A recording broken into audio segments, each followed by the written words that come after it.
जय सिया राम। तो कल तक हमने अपने प्यारे कथा रसिक श्री सीताराम जी को श्रवण कराया कि रूप जी तो पहले ही महाप्रभु जी से उपदेश पाकर वृंदावन चले गए और 1 मास वहां रहने के पश्चात वापिस महाप्रभु जी के दर्शनों की उत्कंठा मन में लिए नीलाचल आ गए।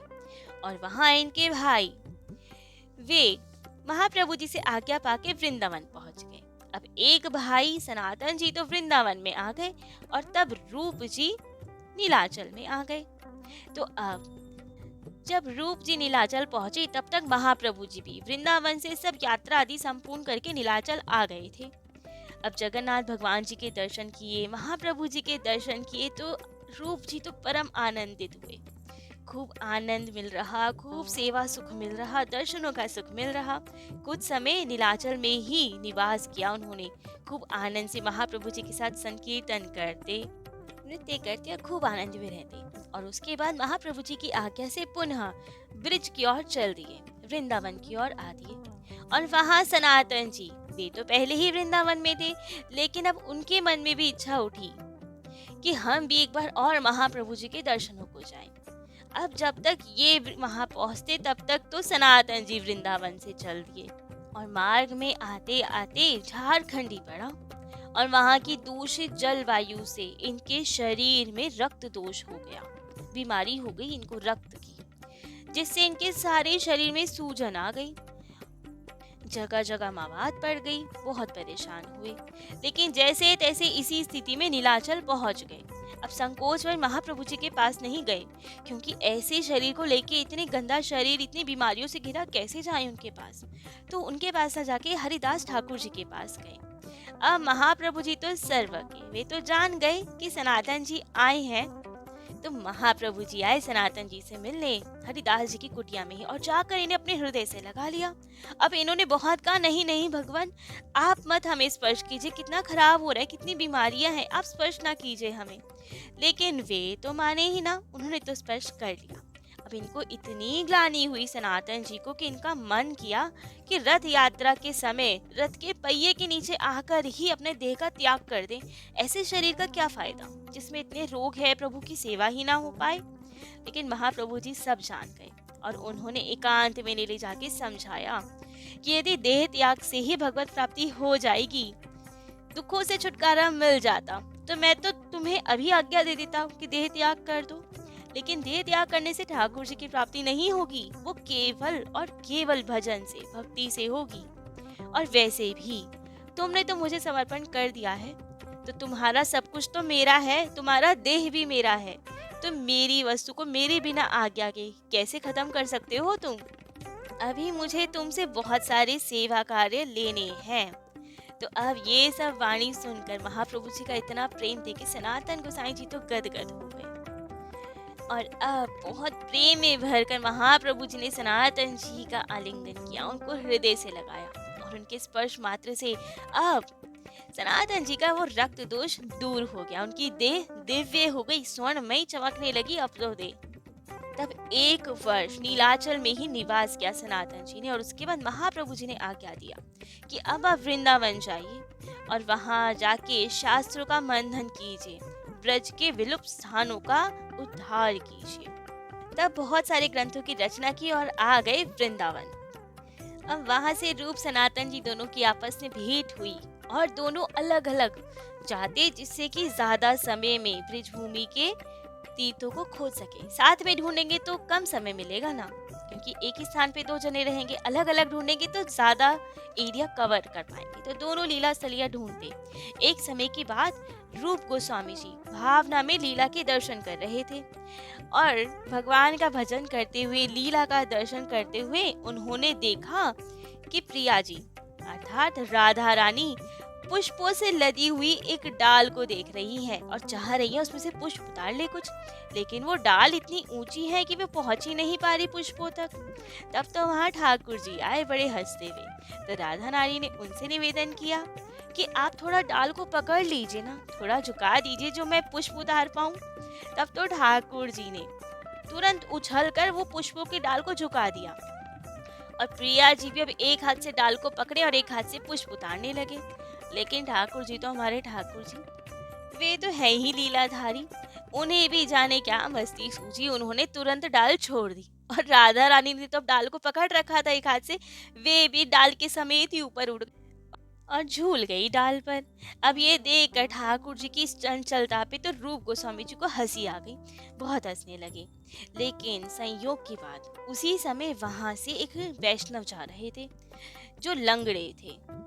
अब जब वो सामने से जा रहे थे और रूप जी तो अपने ध्यान में मग्न, वो उस लीला को देख के हंस पड़े थे। तब तो उस वैष्णव को लगा कि जरूर हमारे लंगड़ेपन का ही उपहास कर रहा है, हम पे हंस रहा है ये।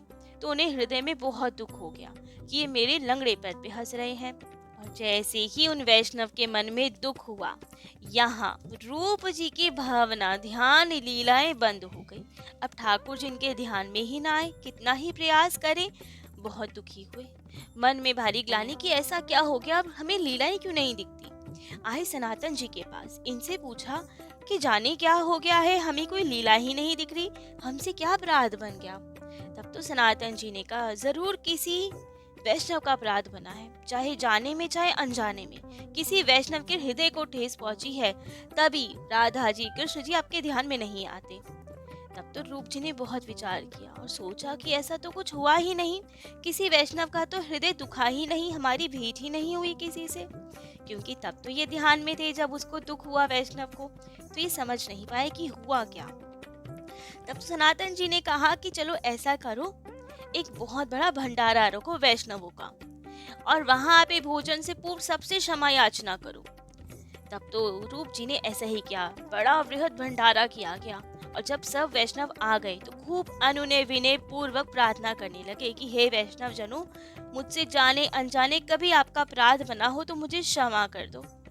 अब ये सब सुन के तो वो लंगड़े वैष्णव को बहुत क्रोध आ गया और कहा, हाँ तुमने मेरा उपहास किया था और वो दिन याद दिलाया। तब तो इन्हें समझ में आया कि क्या हुआ। तब तो इन्होंने उनको समझाया, बताया कि हम आप पे नहीं हंस रहे थे, और सब लीलाएं बताई कि ये लीला चल रही थी, हम इसलिए हंस पड़े। तब तो उस वैष्णव को थोड़ी शांति मिली, क्षमादान दिया उन्होंने इन्हें। और जैसे ही वैष्णव की क्षमा मिल गई, तब वापस हृदय में श्री राधा माधव के दर्शन होने लगे। अब दोनों भाई साथ साथ तो नहीं रहते थे, भिक्षावृत्ति से निर्वाह करते थे, कोई किसी कुंज में कोई किसी कुंज में, क्योंकि पूरे ब्रिज मंडल में भ्रमण करना था, सब ब्रिज का प्रकाश करना था। तो एक समय की बात, श्री रूप गोस्वामी जी नंदग्राम में कदम टेर पर भजन कर रहे थे। तब इन्हें पता चला कि इनके भाई सनातन गोसाई जी वृंदावन से इनके पास आ रहे हैं। तब तो इनके मन में विचार आया कि अरे मेरे भाई आ रहे हैं, वैसे ही इतने कृष्णकाय हो गए हैं, तो क्यों ना आज कुछ ऐसा भोजन प्रसाद बनाया जाए जिससे उन्हें बहुत अच्छा लगे। क्योंकि सोचा कि कहाँ तो ये राजाओं का वैभव भोगते थे, अब इतना वैराग्य हो गया कि इनका शरीर बहुत दुबला हो गया और अपने भाई की ये दशा देख नहीं पा रहे थे। तो सोचा कुछ ऐसा बनाया जाए जिससे बहुत जल्दी शीघ्र अतिशीघ्र इनको शक्ति प्राप्त हो जाए। तो ये सोच के सोचा कि दूध है ऐसा, दूध से यदि प्यारी सी खीर बनाई जाए तो उसे पाते ही तुरंत इनको शक्ति प्राप्त हो जाएगी।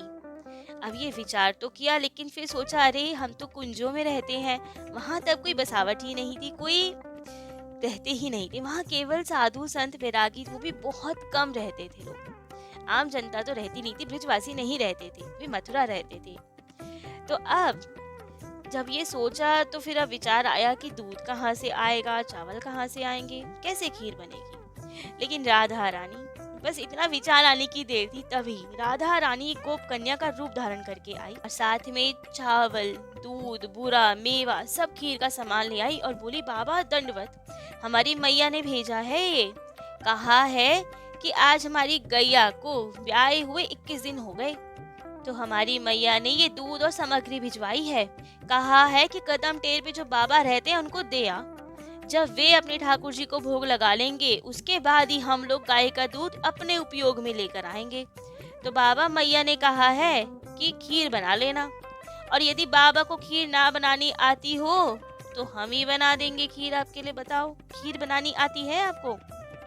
तब तो रूप जी ने कहा, क्योंकि अब वे तो राज सुख में रहे, उन्हें कहाँ खीर बनानी आए, कभी रसोई का कार्य किया ही नहीं, तो कहा लाली यदि तुझे आती ही है खीर बनानी तो तू ही बना जा खीर। क्योंकि हम तो मधुकरी वृत्ति से रहते, हमें रसोई बनानी तो नहीं आती। तब तो राधा रानी ने स्वयं अपने हाथों से खीर बनाई और तुरंत रूप गोसाई जी उपला कंडा बीन लाए और आनंद फानन में राधा रानी ने बहुत ही अच्छे से खीर बनाई और खीर बनाते ही बाबा को दी और स्वयं अंतर ध्यान वहां से। अब रूप गोसाई ने बड़ी आस से ठाकुर जी को भोग लगाई। ठाकुर जी ने भी खूब प्रेम से खीर पाई, स्वयं राधा रानी ने जो बनाई है। और उसके बाद जैसे ही सनातन जी आए तो उनको खीर प्रसादी दी। अब तो जब राधा रानी के हाथ की खीर हो तो उसकी तो कहना ही क्या। जैसे ही सनातन जी ने पाई तो उसका तो अलौकिक स्वाद। हृदय में रोम रोम में राधा रानी के दर्शन होने लगे, हृदय में प्रेम उमड़ने लगे, आंखों से प्रेम अश्रु बहने लगे, मानो प्रेम का नशा सा चढ़ गया हो। तो पूछ बैठे कि कहाँ से आई है खीर। तब तो उन्होंने बताया कि एक बालिका आई थी, उसी ने बनाई है। तब तो सनातन जी समझ गए और कहा कि आप ही ने मनोरथ किया था क्या खीर पाने का।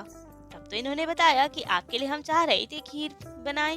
तब सनातन जी ने रहस्य खोला कि स्वयं राधा रानी आई थी। आप कभी ऐसा मनोरथ मत किया करना, आपके कारण राधा रानी को कष्ट उठाना पड़ा, स्वयं आना पड़ा इस जंगल में, खीर बनानी पड़ी। और ये सुन के तो रूप जी और सनातन जी भाव विभोर हो गए। ऐसे ही एक समय वैष्णव का समाज जुड़ा था और श्री रूप गोस्वामी जी अपने श्रीमुख से श्री राधा कृष्ण जी के रूप गुण लीला का गान कर रहे थे। प्रेम विरह की अद्भुत अद्भुत कथाएं सुना रहे थे सबको और इतने भाव विह्वल कर देने वाली कथाएं थी कि वहाँ जितने भक्त थे, कोई व्याकुल होकर रुदन कर रहे हैं, कोई इतने भाव में भर गए कि मूर्छित होकर गिर पड़े वहाँ पे, सबको भावावेश हो गया, देह का भान भूल गया। सबकी ये स्थिति, कोई बहुत रो रहा है, कोई गिरे जा रहा है, क्या क्या स्थिति हो रही थी। लेकिन श्री रूप गोस्वामी जी बड़े धैर्यवान, बड़े आराम से खड़े खड़े गुणगान करे जाएं। अब सब देख के हैरान कि ये तो परम भक्त हैं, स्वयं कथा सुना रहे हैं तो इनके हृदय में कोई भाव कैसे नहीं आ रहे, ये कैसे खड़े रह पा रहे हैं, प्रेम विरह के कोई लक्षण ही इनमें नहीं दिख रहे। किसी को समझ ही ना आए कि कैसे कर पा रहे हैं ये। तभी श्री कर्णपुर गोस्वामी जी इनके पीछे आए और देखने लगे कि इनके हृदय में कोई प्रेम के लक्षण क्यों नहीं दिख रहे। तभी जब वे इनके समीप आए तो रूप जी की श्वास उनके शरीर को छू के गई। तब उन्हें पता लगा कि इनके हृदय में कितना प्रेम उमड़ रहा है। इनकी श्वास इतनी गर्म मानो अग्नि लिपट रही हो। जहाँ शरीर पे रूप जी की श्वास पड़ी वहाँ शरीर में फफोले पड़ गए कानपुर जी के। ये थी इनकी प्रेम की विरह की दशा कि हृदय में मानो ज्वाला सी जल रही थी इनकी, इसलिए इनकी श्वासें इतनी गर्म हो गई थी श्री राधा रानी के प्रेम और विरह में। जैसे कि हमने पूर्व कथा में सुना भी कि वज्रनाभ जी ने 8 ठाकुर जी को प्रकट किया। अब गोविंद देव जी, गोविंद चंद्र जी प्रकट तो तब हुए थे, लेकिन जब पूरे ही ब्रिज सब कुछ अंतर्ध्यान हो गया तो ठाकुर जी भी अंतर्ध्यान हो गए थे। तो द्वापर में तब प्रकट हुए वज्रनाभ जी द्वारा, लेकिन कलयुग तक आते आते फिर अंतर्ध्यान हो गए। और यहाँ वराह पुराण में जब वर्णन आदि पढ़ा तो रूप जी ने सोचा कि गोविंद देव जी कहाँ होंगे, कैसे उन्हें खोजा जाए, और इन्हें वे मिले ही नहीं। बहुत परेशान हुए कि कहाँ से ढूंढे, पूरे दिन रात लगे रहते लेकिन इन्हें कहीं पे वो मिलते ही नहीं। थक हार के बहुत परेशान हो गए कि गोविंद देव जी कैसे प्रकट हों। जब बहुत दुखी हो गए, रो रो कर ठाकुर जी को पुकारने लगे।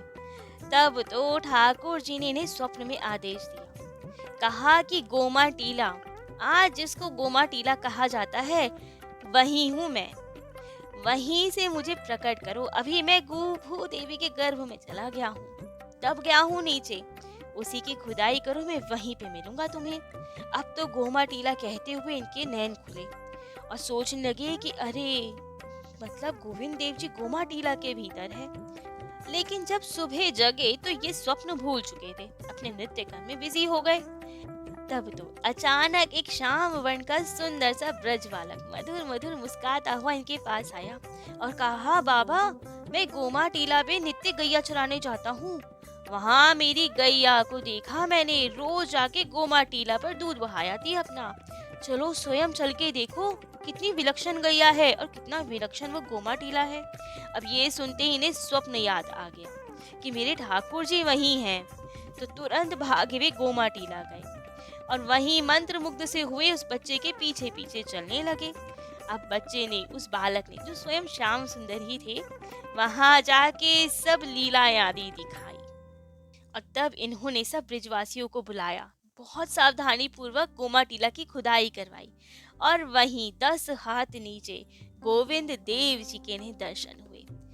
वृंदावन के सबसे प्रथम ठाकुर है गोविंद देव जी। कलयुग में सबसे पहले प्राकट्य अब उन्हीं का हुआ था, गोविंद देव जी का।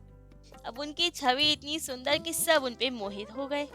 गौड़ीय वैष्णव श्री रघुनाथ भट्ट जी की प्रेरणा से ही जयपुर नरेश महाराजा मान सिंह ने वृंदावन में गोविंद देव जी का लाल पत्थर का मंदिर बनवाया, जो 7 मंजिला मंदिर था।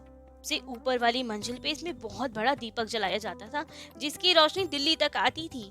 और राजा सोचता, वहाँ का बादशाह दिल्ली का, कि इतनी रोशनी कहाँ से आती है। तब बताया गया कि वहाँ दीपक की रोशनी है गोविंद देव जी के मंदिर की।